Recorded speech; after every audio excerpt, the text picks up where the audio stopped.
Assalamualaikum warahmatullahi wabarakatuh. Kabajamtoota hordoftoota chaanaala ijoollee Oromoo akkam jirtan nagaa keessan baga jiraattan.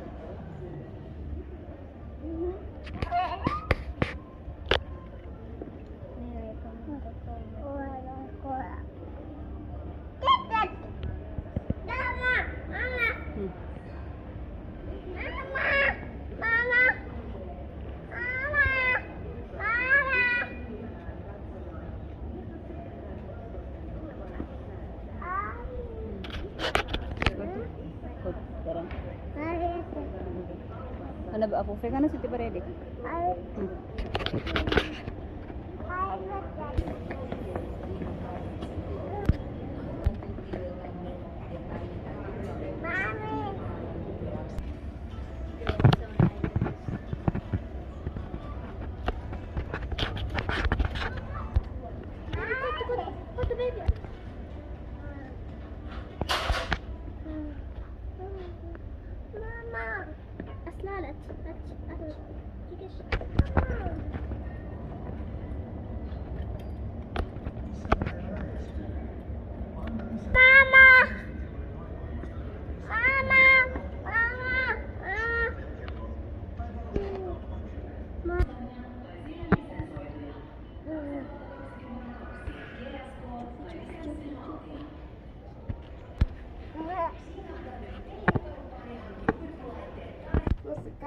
Tutto.